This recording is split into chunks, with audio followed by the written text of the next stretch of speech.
আচ্ছা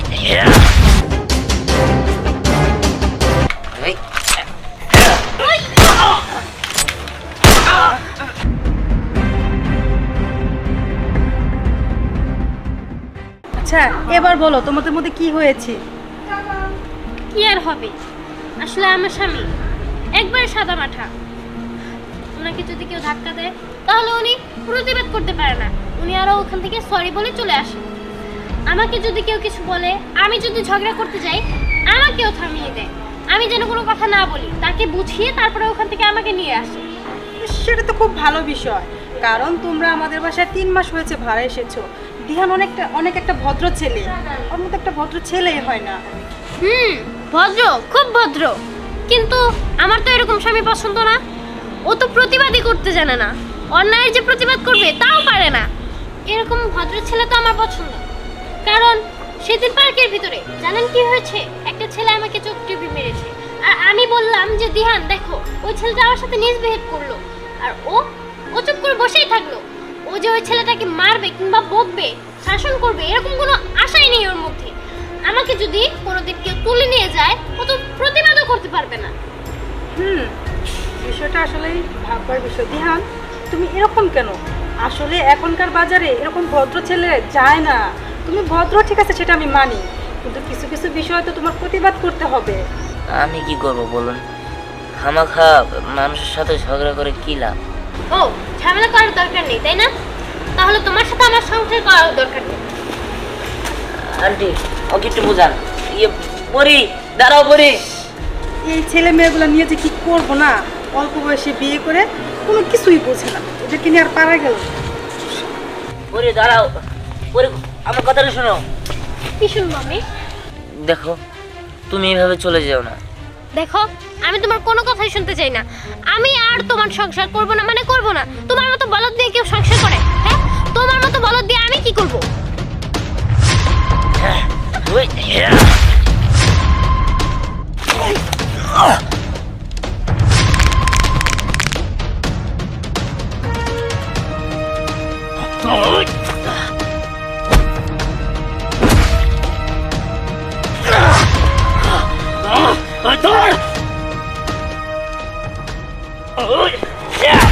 ওই বালদির বলা, এখন তুই কই যাইবি? এই পিস্তলে গুলিতে তোর খুলি একদম উড়াই দিবি। দাঁড়া দাঁড়া, ওই দাঁড়া দিকে। ক তোর কে পাঠাইছে? বস পাঠাইছে, তাহের বস। তোর বসে বলিস এরপরের বার পরের দিকে কেউ নজর দিলে তোর বসও কিন্তু থাকবো না। যা যা ভট, এই যা, পিছন দিয়ে গেলে একদম শুট করে দিব। যা।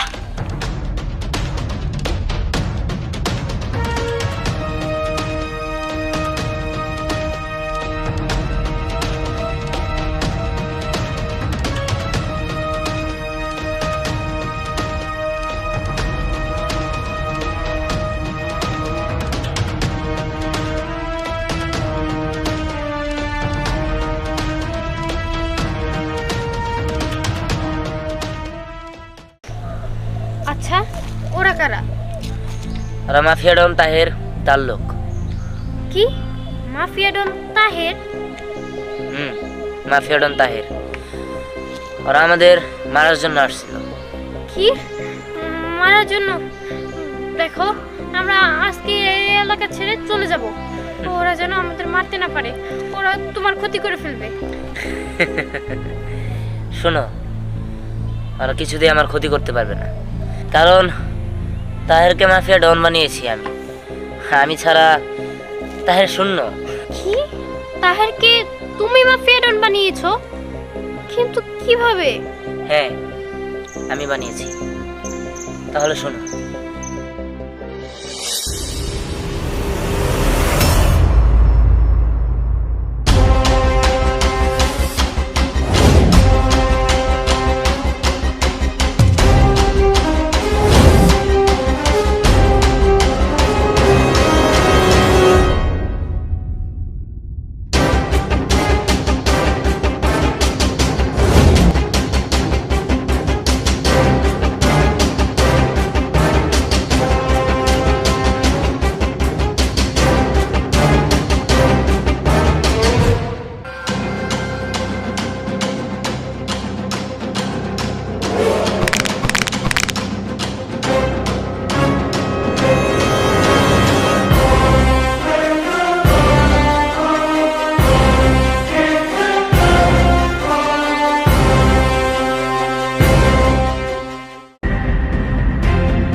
আচ্ছা, তুই যে আমাকে বললি করটিয়ার হাটটা তোদেরকে দিয়ে দিতে, এতই সহজ?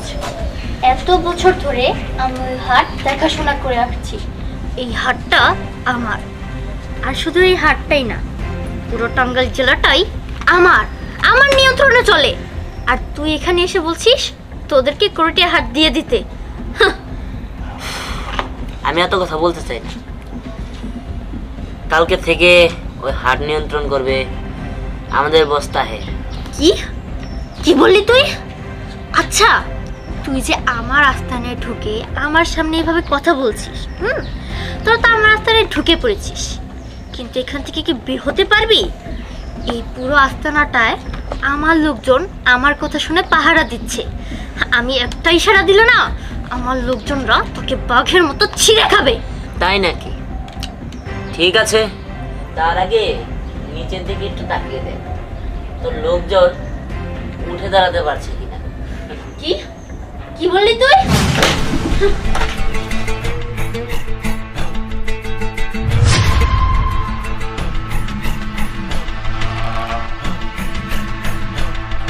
ওকে আমি সিস্টার, গুলি বের হচ্ছে না তাই না? গুলি বের হবে না, কারণ তোমার এই বন্ধুকে কোনো ভুলেটি নেই, তাই তুমি আমাকে গুলি করতে পারছো না। তবে সিস্টার, তোমার দিন এখানেই শেষ। এই, স্যার, আপনার একটা সিগনেচারে যদি আমি 10 কোটি একটা টেন্ডার পাইয়া যাই, তাহলে সমস্যা কোথায়? স্যার, সিগনেচারটা দিয়ে স্যার দিয়ে দেন, সিগনেচারটা দিয়ে দেন। দেখুন, এই টেন্ডারে যদি আমি সিগনেচার করি তাহলে দেশের অনেক বড় ক্ষতি হয়ে যাব। আর আমি দেশের একজন সচেতন নাগরিক হিসাবে চাই না দেশের কোনো ক্ষতি হোক, বুঝলেন? হায় হায় স্যার, এইটা কি কোন? আমার একটা সাইন দেওয়ার টেন্ডার আমি পাইলে দেশের ক্ষতি হবো? হায় রে, দেশের না এমনি কত ক্ষতি হইতেছে, তাই কি হয়েছে? দিয়ে দেন স্যার। স্যার, দিয়ে দেন নাকি? দেখুন, আপনি কি আমাকে থ্রেট করছেন? এই সেলিম, কি কয়? আমি কি থ্রেট করছি? আরে না বস, না না, থ্রেট করিনি স্যার, দিয়ে দেন। দেখুন, আমি এখানে আমার মেয়েকে নিয়ে ঘুরতে এসেছি, আপনি অফিসে আসবেন, সেখানেই কথা হবে। বাবা, আমি একটু ওই পাশ থেকে ঘুরে আসি। আচ্ছা ঠিক আছে মা, যাও।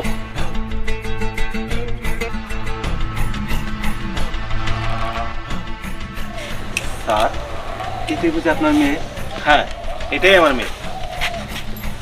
এ কি করছেন আপনি? আমাকে সালাম করছেন কেন? না আব্বা, আমার টেন্ডারের মধ্যে আপনার সিগনেচার করা লাগবে না, শুধু কাবিনের মধ্যে একটা সিগনেচার করে দিয়েন। হোয়াট? কি বলছেন আপনি? হ্যাঁ স্যার, আপনার মেয়ের আমার মনে ধরছে, আমার টাকা পয়সা সব কিছু আছে, শুধু টাকা রাখার মতো না একটা বউ। তাই আমি আপনার মেয়ের বিবাহ করতে চাই। দেখুন, আপনি কি করে ভাবলেন আপনার মতো একটা সন্ত্রাসী, দেশের শত্রু, এরকম একটা বয়স্ক লোকের সাথে আমি আমার মেয়ে বিয়ে দেবো? স্যার, আপনার মেয়ের বিয়ে করতে পারলে আমি ভালো হয়ে যাবো, আর মাফিয়া ডন থাকবো না। আর তাছাড়া চুলের কথা বললেন, এই কয়েকটা চুল পাকছে, বাত আসে, আমি আপনার ছেলের মতোই। দেখুন, আপনি কিন্তু আমার ধৈর্যের বাঁধ ভেঙে দিচ্ছেন। ধৈর্যের একটা সীমা আছে, আপনি যান এখান থেকে। বা এত উত্তেজিত হয়েন না, আমি যা বলি তা আমি করি। আমি আপনার মেয়েকে বিয়ে করবই। শুনেন আব্বা, আগামীকাল আমার ছেলে পেলে যাবে, আপনার কন্যাকে বউ সাজায় রাখবেন। সেলিম, চল।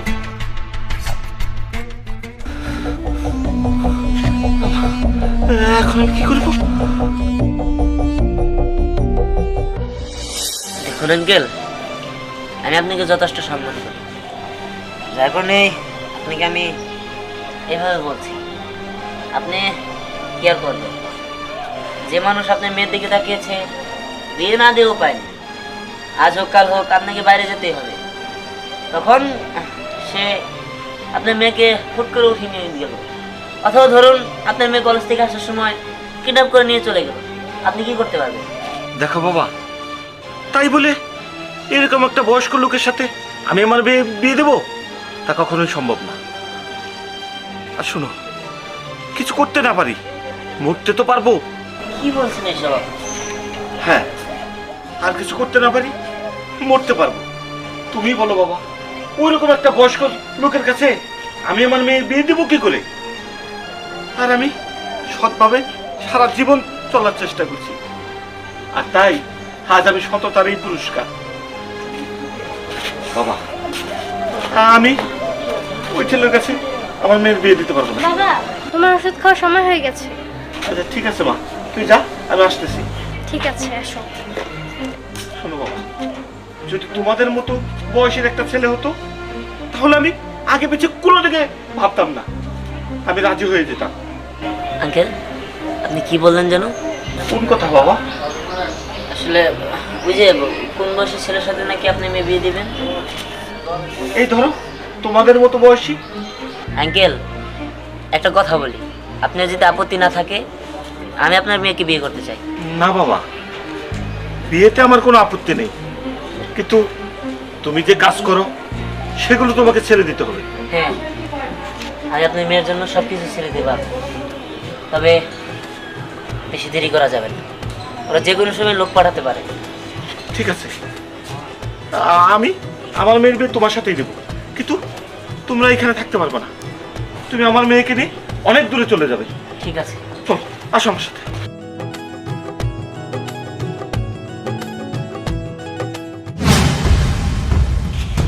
কি বললি তুই? দিহান আমার সাথে বেইমানি করছে, বিশ্বাসঘাতকতা করছে। জি বস। দিহান পরিরে তুইলে আনিছে। শোন, দিহান বাংলাদেশের যেই জায়গায় থাক, দিহান দে মাইরা শেষ করে দিবি, তারপরে পরিরে তুলে আনবি। লোক লাগা। জি বস। দিহান, কাজটা তুই ভালো করলি না, তোরে আমি ফেলাম। এই হলো মাফিয়া ডনের হিস্টোরি, বুঝতে পেরেছো? হ্যাঁ, বুঝতে পেরেছি। দিহান, এখানে অনেক বড় ঝামেলা হবে। চলো, আমরা এখান থেকে চলে যাই। আমি তোমাকে ছাড়া থাকতে পারবো না। হ্যাঁ, যাব। তার আগে ওই তাহারের সাথে আমার একটা বোঝাপড়া আছে, সেটা শেষ করে নি। না, তুমি ওখানে যেও না। ওরা যদি তোমার কোনো ক্ষতি করে ফেলে, তোমার যাওয়ার দরকার নেই। এই, তুমি যাও বলছি।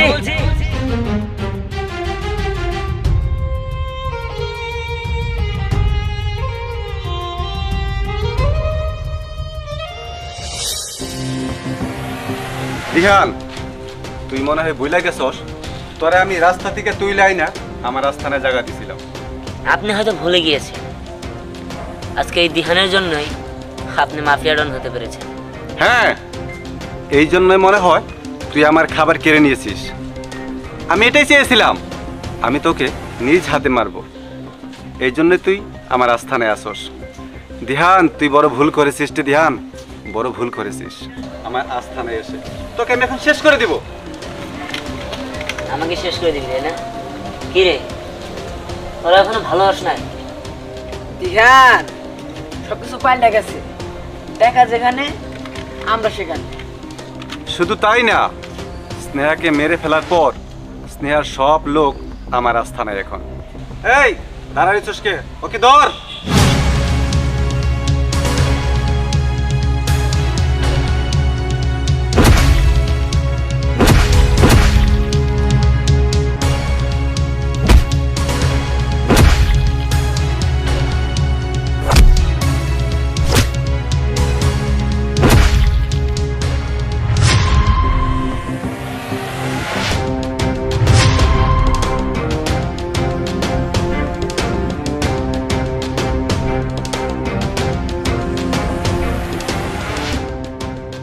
কিরে, তোর শক্তি কমে নাই?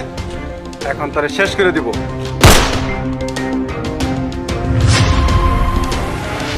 স্নেহা, তুই কিরে, তোরা না বললি স্নেহা মরে গেছে?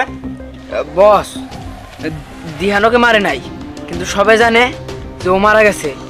এইটা গোপন রাখার জন্য আমাকে 1 কোটি টাকা দিছিল। সেদিন মরে নাই মানে? সেদিন কি হয়েছিল? আমি বলছি সেদিন কি হয়েছিল। তোমার দিন এখানেই শেষ। এই,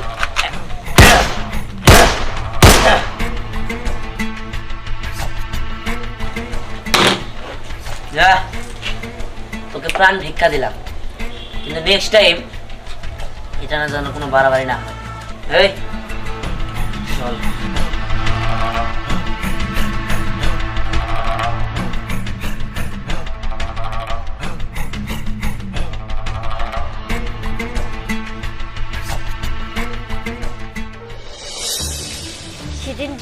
আমাকে জান ভিক্ষে দিয়েছিল, তাই আজকে আমি এসেছি দিহানের জান বাঁচানোর জন্য।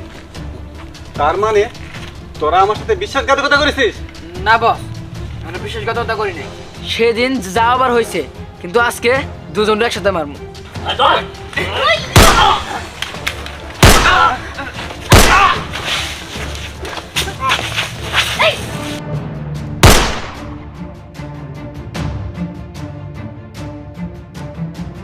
খিরে তুই বলে আমার মারবি? ওই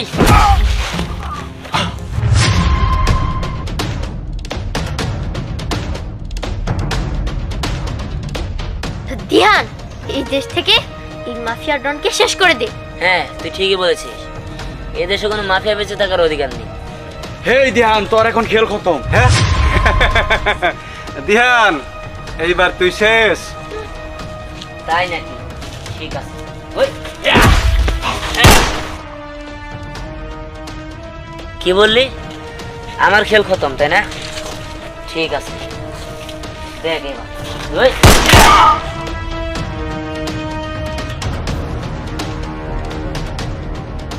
স্নেহা, চল, আজ থেকে মাফিয়া ডন সব শেষ। এখন থেকে এই দেশের মানুষ শান্তিতে বাঁচতে পারবে। হ্যাঁ দিহান, তুই ঠিকই বলেছিস, চল। চলো। দিহান, তুমি ঠিক আছো তো? হ্যাঁ, আমি ঠিক আছি। দিহান, এটা বুঝি আমাদের ভাবি? হুম। Best of lakh.